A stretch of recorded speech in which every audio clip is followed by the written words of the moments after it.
We've been getting a lot of questions about something that feels a little upside down in the markets right now.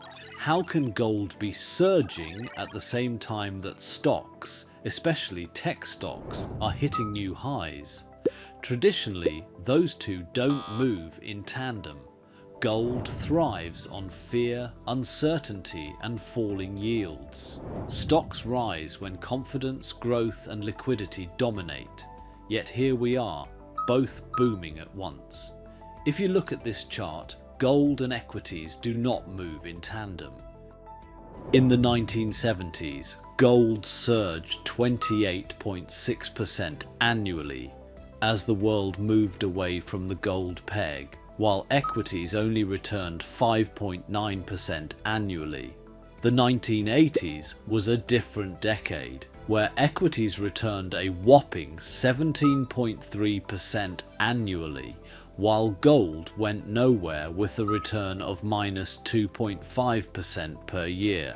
But so far in the 2020s, stock returns of the S&P 500 have been 15.2% annually, while gold at the same time has been showing a 17.7% annual return. Let's start with gold itself. It's up more than 50% this year, one of its best runs in decades. It is now trading at over $4,000 per ounce. And no, this isn't about the AI boom. Gold's rally has nothing to do with Nvidia, ChatGPT, or data centers. Gold is moving on completely different fundamentals. In a way, gold has become the anti-bond. When bonds underperform, when yields are volatile or inflation expectations are fuzzy, investors start looking for hard assets that can preserve value.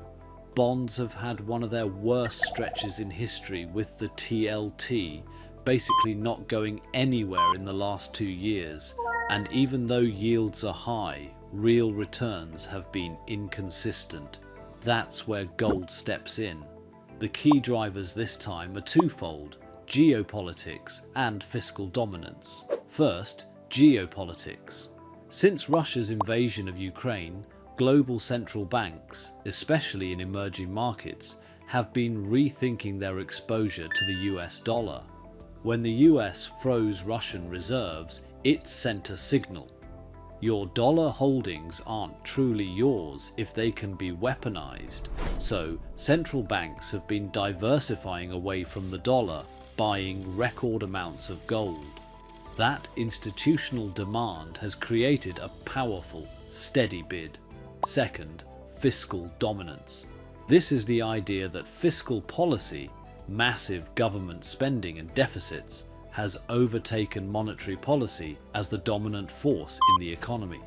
The US is running chronic deficits, and all that spending has to be financed through more treasury issuance.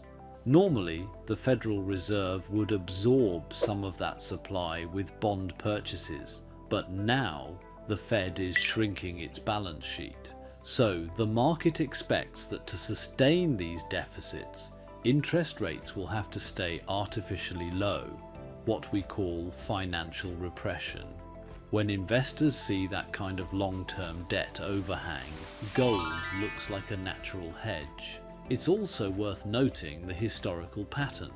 Gold tends to take market share from soft money when the money supply expands faster than economic output.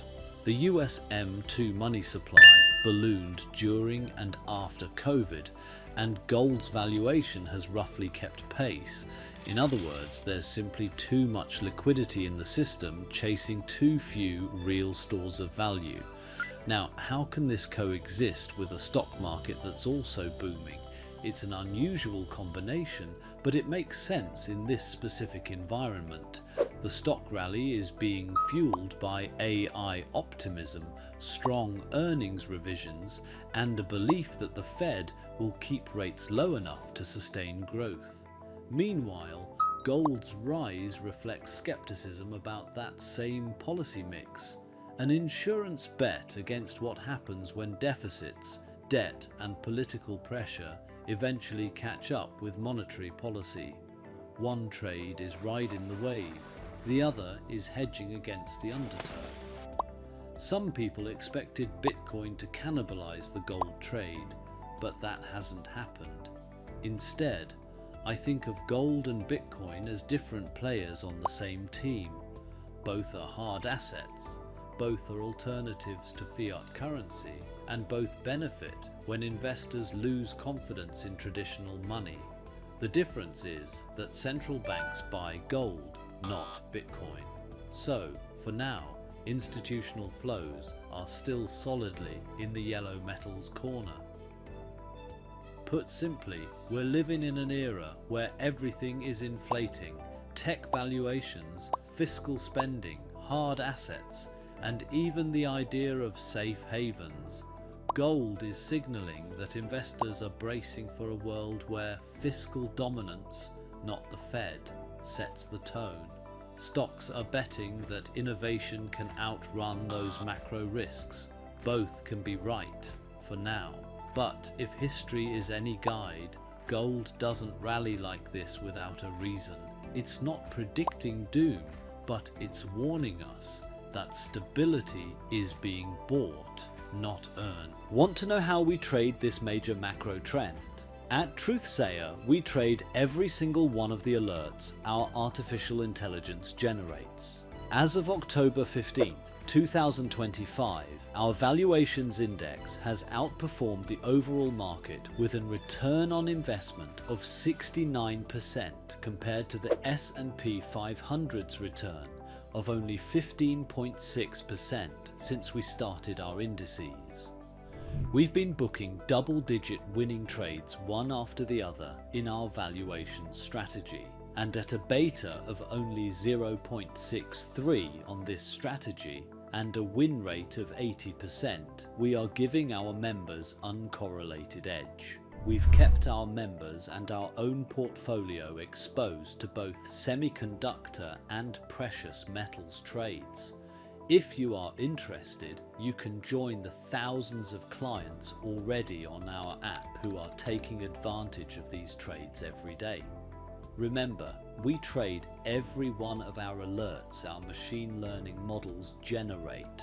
Sign up on our website. You won't regret it.